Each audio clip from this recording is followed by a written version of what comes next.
Welcome back! My name is Baller Scuba. This is Video Games Over Time. We are still in 1983, and we are still in Wizardry 3. When we last left off, I beat the game. We got the right orb, we took it to the elders, handed it over to them, and hopefully they were able to figure out what was going wrong with Llylgamyn, and we have saved the town. So, with the game now played, it's time to talk about how it holds up today. And usually when I start these, the first question that I ask is the game fun? And this one has all sorts of asterisks on it. For me, I would say that the game is a little fun the way that I played it. The way that I was able to manipulate the game in order to get what I wanted to get done, that was fun for me. But keep in mind that I did a lot of work outside of the game in order to make what small part of it I played fun. I had maps in front of me. I cheated in order to give myself a ton of experience to avoid actually doing the level grinding. I knew what I was doing. I had a good party set up. I did research on how to actually get through the dungeon. All that had to be done outside of the game itself in order to make the game fun for me. So if you don't have those for you and you're going in without any knowledge other than what the manual presents you, my opinion is that you're not going to have fun, at least from a modern day perspective. Maybe in 1983, you're willing to spend an entire weekend trying to figure out how to get through the first level of the game, but that's not necessarily the way that I like playing some of these games. I also would argue that based on the way that the mechanics of the game work, I feel that the game designers now anticipate you doing what I have been considering cheating this whole time. When I have a backup save for the game, I have it in a separate folder. I have a specific file of the game that I have copied and moved to a separate folder. I will play the game. If things don't work out, I will take that backup and replace the file in the main games directory. That I have considered cheating, and I'm calling that reloading saving. Reloading saves. Save the game and, try again.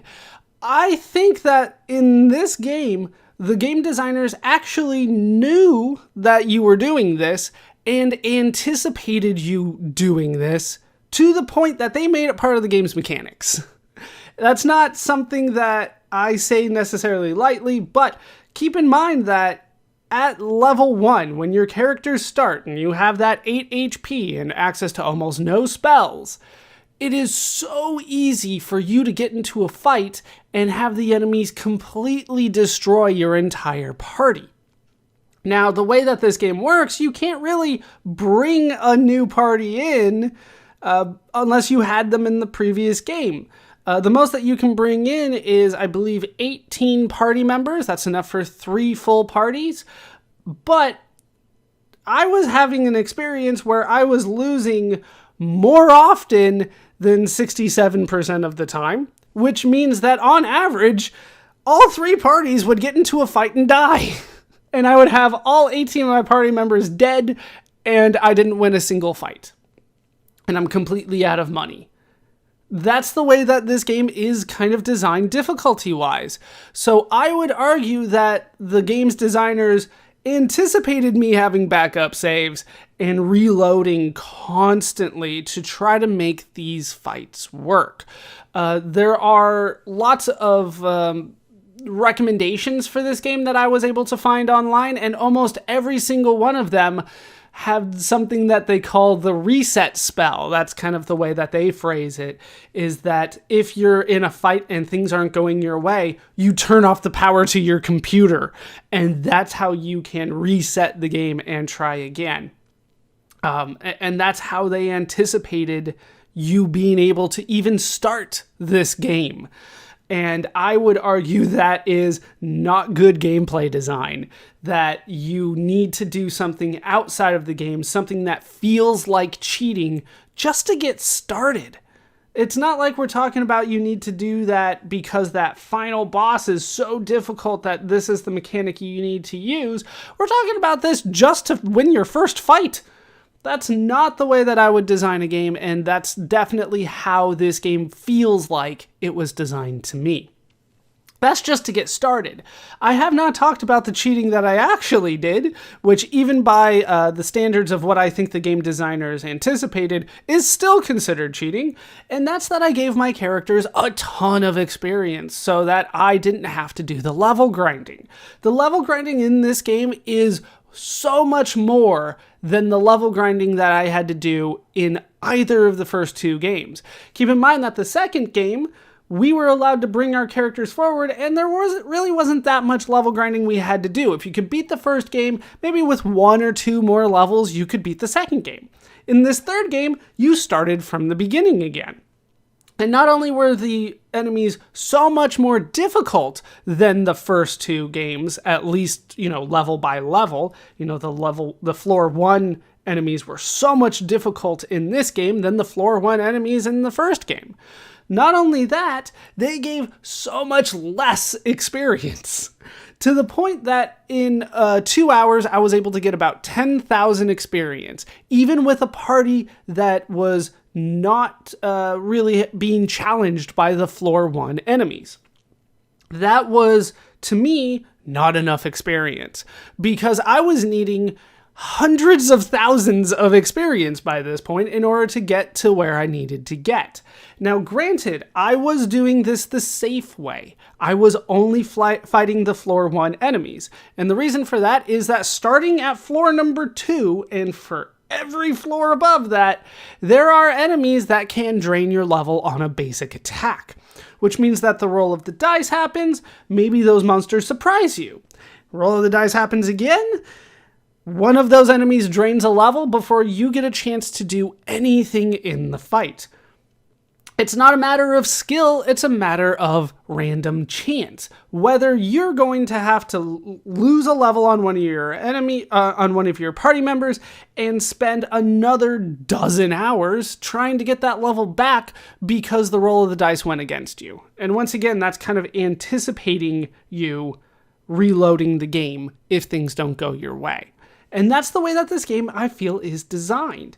And that is the main thing that I noticed about this game. And it's the reason that I've spent so much time talking about the level grinding and the difficulty of the game. Because it is the main takeaway for me of the game. 2 years from now, people ask me how I'm going to feel about Wizardry 3. This is what I'm going to remember. I'm not necessarily going to remember the story. I'm going to remember that I had, the characters were technically descendants of the characters that I used in the first two games, but really the main reason I'm going to remember that is because I started over at level 1, and it was so hard to get back up to where I wanted to be in order to make good things happen for me. Very difficult game and very interesting mechanic that I don't think worked out well. I understand the need to want to start these characters over at level 1. I fully understand that. I do appreciate the effort, but I think this was done the wrong way. So let's start talking about some of the other parts of the game, outside of the difficulty and the level grinding. I would argue the design of the dungeon. I would argue that was done better. I do actually like the way that they had good floors and evil floors. Nothing in the game was super difficult in terms of the design of the levels. Nothing was too unfair, other than the fact that there was so much of the game that had hidden walls in spots where you couldn't even use your light spells. And I feel that's not necessarily a fun aspect of the game, but it's a way to lengthen the game, to make it more difficult for the hardcore fans of the first two games. It's a way to kind of extend the lifespan of the game for all these people that, spend a ton of time trying to get through it. It's, a way to lengthen the game. To basically hide things behind hidden walls. And it's not like it was just the best items in the game. It's not like there was a reward for you behind those walls that would help you with the main quest. It was the main quest. You had to go behind these hidden walls just to find the things that you needed to move forward. And I would argue that was an interesting idea, and a way to, once again, kind of make it more difficult for people that already really know what they're doing. But for somebody coming to this game from a modern perspective, I think that's going to be a drawback. I think that that's going to make it less interesting, that they hide all the important things behind hidden walls. And frankly, if we're talking about the higher levels, you can screw yourself over by not knowing what's going on. By not knowing in advance where things are, what you actually need to do, you can get into a fight on the 6th floor, having gotten all the way up, got that neutral crystal, go to a statue, think this is the one that you need to talk to, and then it turns out you have a very difficult fight, and you might not be able to recover from that. And of course, you can't teleport out on level number 6. You gotta, kind of find your way out. And hopefully you didn't lose your neutral crystal, otherwise you need to make a new one. Or you have the second statue where you do turn over your neutral crystal, you get an orb that does nothing. It's the wrong orb. And so you bring that back to town, nothing happens. Now you got to make another neutral crystal just to make it to floor number 6 again. It's a way, I think, to try to appease the people that said, I have beaten the first 2 games, make something harder for me now. And I think this is what that game is. It's supposed to be more difficult than the first 2 games, and the first 2 games were already difficult. And I would argue that the difficulty of this game is not necessarily against the player's skill level, it's against their random chance. And I don't necessarily agree with that kind of game mechanic. But now we're getting back into difficulty again. So let's go back to story. The story of the game, I think, is pretty good. There is something to this story. You do have the descendants, right? You have the whole rite of passage that the characters have to go through in order to start the game. But overall, we don't really find out much, do we? We just kind of are told some bad things are happening. Climb the mountain, which we assume is a volcano. Get the proper item, turn it over to the elders, and thank you, you're done. I wish that there was more to the story. We did read it in full, and it still kind of felt like I didn't get a full sense of what was going on, and then the game itself does not really convey that much information either. I would love for them to start putting the story of the game inside the game itself and not in the manual. But that is, always kind of due to space limitations in the game. In terms of the gameplay, it's basically the same that it's been this whole time. There's very little that is new. Just a couple new items, I guess you could say, pieces of equipment, items. But outside of that, it's the same game that we've been playing the first 2 games. Nothing really has changed there. So the gameplay is, it is what it is. It's the same as Wizardry 1. It's basically an extension of Wizardry 1 again, except you start over from scratch with your characters. Although your stats kind of carry forward. It's a little interesting how they did that. But overall, the gameplay is the same. Therefore, the graphics are the same. The sound is still non-existent. They did add, new graphics for the new enemies. And I do appreciate that, but keep in mind that the graphics that we saw are not necessarily the graphics that came out when the game originally came out. This is one of the DOS versions that came out a couple years later, but still good. I like the art that is present in the game. There's just not a lot of it. And overall, then we start talking about riddles, the riddles of the game. There are basically 5 of them, I would say. There's the actual riddles where they ask you, for the answer in order to move forward. We had air and fire and wheel and chariot. And I can't remember the other one. Oh, and death. That was number 5. Then technically there is that one about the ship in the bottle that allows you to go over the water.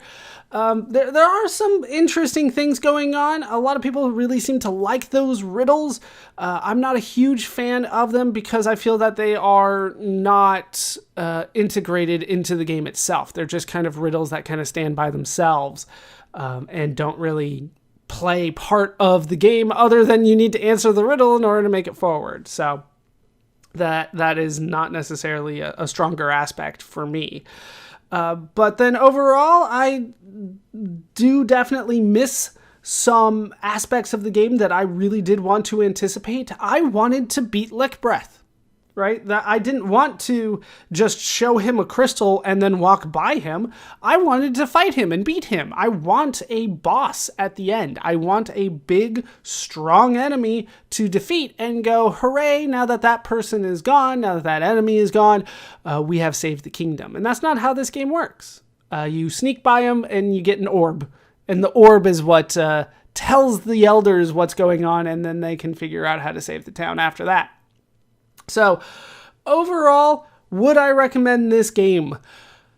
Overall, I would say no to a general audience. I feel that if you have played Wizardry 1, it's basically good enough for Wizardry 2 and 3. You don't really need to move forward to the second and third game.